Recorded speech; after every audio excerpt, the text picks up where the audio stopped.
Bonjour, je vais te donner quelques astuces concernant la sécurité des utilisateurs dans Salesforce.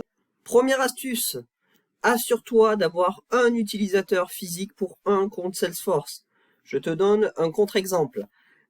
Si au service marketing, tu donnes un accès avec une adresse email générique à 3 personnes différentes, eh bien, le jour où une de ces personnes fera une bêtise dans Salesforce, tu ne seras pas capable de savoir d'où ça vient, laquelle des 3 a fait la bêtise. Donc, important en termes de sécurité, un utilisateur, une licence Salesforce. Deuxième astuce, la stratégie de mot de passe.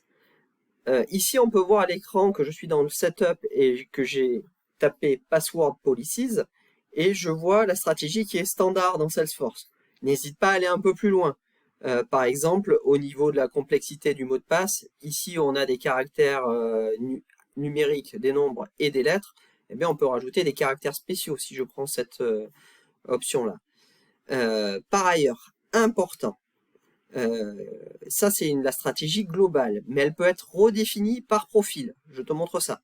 Si j'édite un profil, je peux mettre une sécurité plus ou moins grande. Alors, c'est tout en bas du profil, voilà.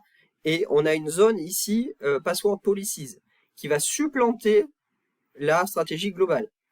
Troisième astuce, la MFA, Multi-Factor Authentication. Ça, c'est quelque chose que tout le monde met en place partout, par exemple ta banque.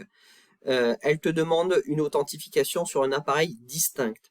Donc, par exemple, sur son téléphone portable, ou alors tu dois mettre une clé d'authentification physique sur ton ordinateur.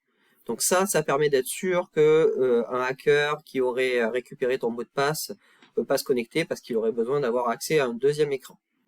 Quatrième astuce, l'authentification unique ou le SSO. Tu peux te servir de Salesforce pour t'authentifier sur d'autres applications et l'inverse, d'autres applications peuvent se connecter dans Salesforce si tu as configuré la SSO. Donc je te donne un exemple, ici un point de départ, tu as la Federation ID qui va servir pour le Single Sign-On. Je ferai une vidéo dédiée à ça à part. Enfin, dernier point, Salesforce te fournit toujours dans le setup, dans ta config Salesforce, le Health Check. Avec ça, tu vas pouvoir checker des points importants de ta sécurité et c'est même plus global que l'utilisateur. Ça s'étend à beaucoup de choses. Jette un œil là-dessus. L'idéal, c'est d'augmenter ce score-là et de le rapprocher le plus proche de 100%. Des fois, on n'y arrive pas, des fois c'est 80, 90, mais voilà, augmente ce score au maximum. Par exemple, tout à l'heure, on parlait de politique des mots de passe utilisateurs.